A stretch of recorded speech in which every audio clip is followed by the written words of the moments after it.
Hello guys, मैं आ चुका हूँ। और क्या आपको पता है, अगर क्वीन सेकंड को हिंदी आती तो वो इनकी फैन हो जाती।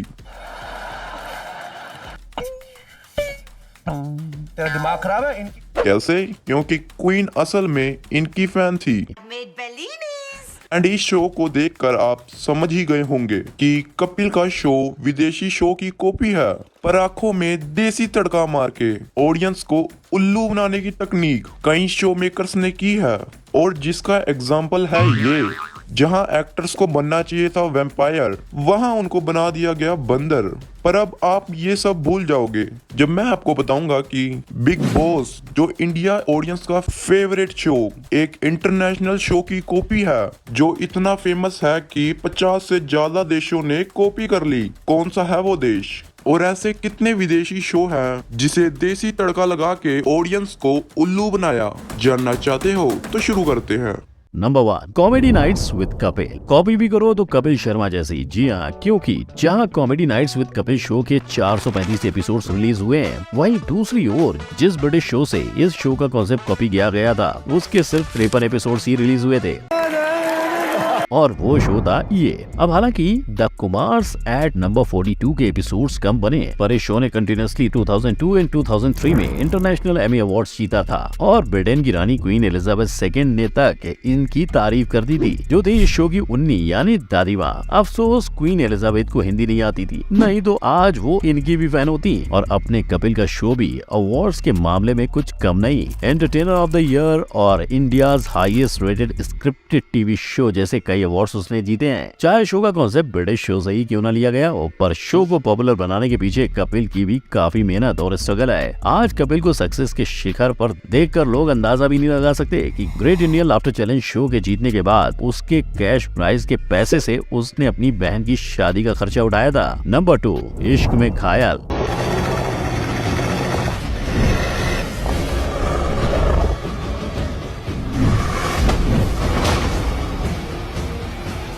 Hello brother.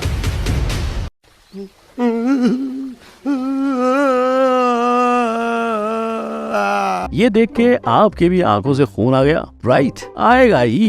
इश्क में घायल इस शो में वैम्पायर की एक्टिंग की जगह ये लोग बंदर की एक्टिंग क्यों कर रहे हैं?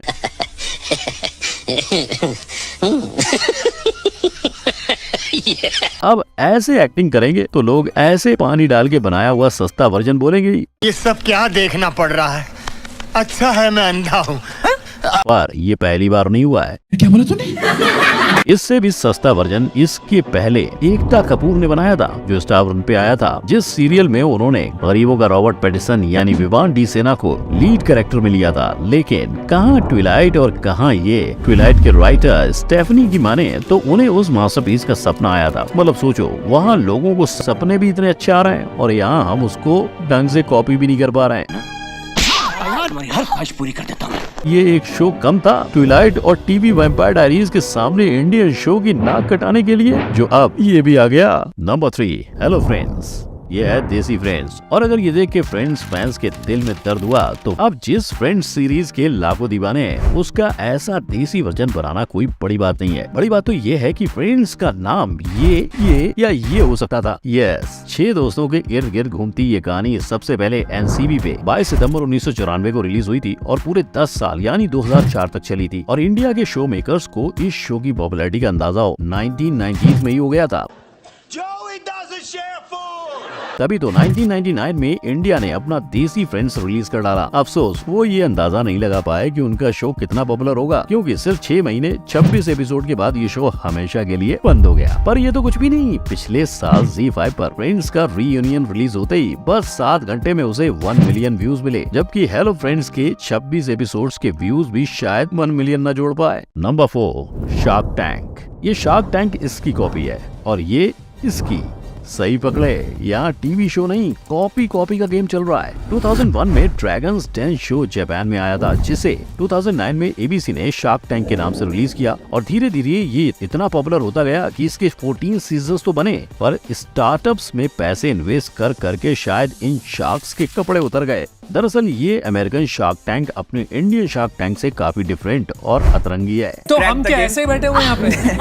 तभी तो उसके फर्स्ट एपिसोड में ही कुछ इस तरह का नजारा था, जहाँ शार्क पैसों की गड्डी लेके बैठा करते थे। अब अगर ऐसे पैसे लुटाओगे तो कपड़े उतरेंगे ही ना। इसके अलावा जो कंटेस्टेंट शो पे आते थे उन्हें पूरे 60 सेकंड तक बिना कुछ बोले शार्क्स को घूरने का रूल था। सुनने में अजीब लगा ना, पर इसके पीछे एक लॉजिकल रीजन था, और वो ये कि उन पे सारे कैमरास ठीक से सेट करने के लिए 1 मिनट लिया जाता था। Number 5, big boss. Big boss में कई बार आपने कई कपल्स को ऐसे रोमांस करते हुए देखा होगा, पर ये उतने पर ही नहीं रुकते हैं, बल्कि मर्यादा की सारी हदें पार कर डालते हैं। पर पारिवारिक शो होने के कारण बिग बॉस को ये सीन्स काटने पड़ते हैं। इतना ही नहीं, कामगारों का आके घर साफ करना हो, कंटेस्टेंट के लिए खाना पकाना हो, या कंटेस्टेंट का शराब पीना और सिगरेट फूंकना, ये सारी चीज बिग बॉस के एडिटिंग में काट दी जाती है। और ऐसा ये सो कॉल्ड पारिवारिक शो बनाया गया बिग ब्रदर नाम के इंटरनेशनल शो के फॉर्मेट पर, जिसके क्रिएटर जॉन डिवॉल जूनियर ने शो बनाते वक्त शायद ही ये सोचा होगा कि उनका शो फॉर्मेट इतना पॉपुलर होगा कि उसको 50 से ज्यादा देश कॉपी कर डालेंगे। पर हमारे बिग बॉस के घर में और बिग ब्रदर के घर में फॉर्मेट का डिफरेंस हो ना हो, एक डिफरेंस जरूर है। विदेशी बिग ब्रदर में जानवरों जैसे बिहेव करने वाले कंटेस्टेंट भले ही आते हो, पर हमारे यहाँ तो सच्ची मुच्ची जानवर शो में घुस जाते हैं।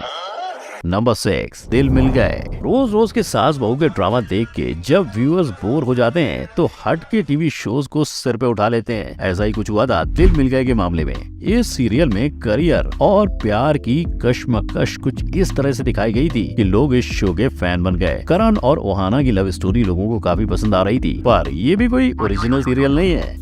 ये ली गई है ग्रेज एनाटॉमी नाम के इंटरनेशनल शो के ऊपर से। और अगर आप इन दो शो की क्वालिटी कंपेयर करोगे तो आपको काफी डिफरेंस दिखाई देगा। जहाँ एक तरफ दिल मिल गए के पेशेंट्स भी इतनी ओवर एक्टिंग किया करते थे। देखा, कोई तो है मेरी कदर करने वाला।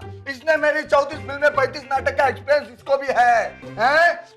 एक काम कर, 200 रुपए दे और 50 रुपए काट ओवर एक्टिंग की वजह से। वहीं दूसरी ओर सीरियल में दिखाई जाने वाली मेडिकल प्रोसीजर और सर्जरीज रियल लगे, इसलिए वो लोग काउ ऑर्गन्स तक यूज करते थे, और खून सच्चा लगे इसलिए चिकन फैट और रेड गैलेटिन यूज किया करते थे।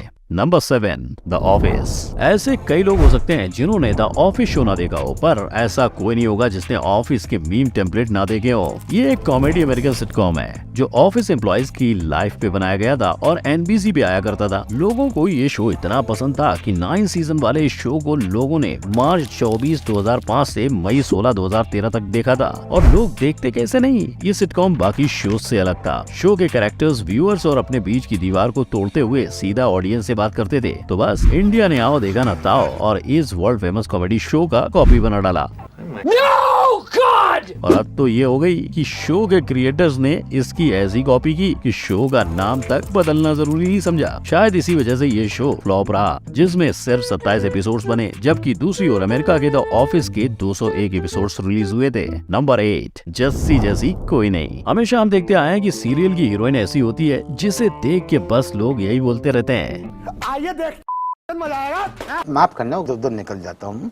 लोग यही बोलते रहते हैं। अरे तुम हुस्न परी, तुम जाने जहां, तुम सबसे हंसी, तुम सबसे जवान। पर इस कॉन्सेप्ट को छोड़कर सोनी पे आया था एक सीरियल जिसकी लीड एक्ट्रेस कुछ ऐसी दिखती थी, जस्सी जैसी कोई नहीं, कि जस्सी जैसे ही 2003 में आई लोगों की फेवरेट बन गई थी। पर फैक्ट भाई को ये बताते हुए दुख हो रहा है कि ये सीरियल भी हमारा ओरिजिनल आइडिया नहीं है। ये लिया गया है इंटरनेशनल शो यो सोए बेटी लाफिया से। लग रही ना बिल्कुल अपने जस्सी जैसी। भले ही टोटल 156 एपिसोड्स वाले स्पेनिश भाषा में बने इस कोलंबियन शो से इंस्पायर होकर जस्सी ने इंडियन ऑडियंस से मुलाकात की थी। पर आई बेट ये जानने के बाद भी इंडियन ऑडियंस का प्यार जस्सी के लिए कम नहीं होगा, राइट? तो अब आपको पता चल गया होगा कि आपके पसंदीदा शोज या फिर ये कहो कि आपके नापसंद शोज किसी न किसी इंटरनेशनल शो से चुरा के उनके देसी वर्जन्स बनाए हैं और इनको इलॉजिकली ट्विस्ट किया है। अगर आपको ऐसे और भी इलॉजिकल टीवी शोज के सीन्स देखने हैं तो आई बटन पर क्लिक करो और ऐसे ही वीडियोस देखते रहने के लिए इस वीडियो को लाइक और चैनल को सब्सक्राइब कर लो। फिर मिलते हैं नए वीडियो के साथ।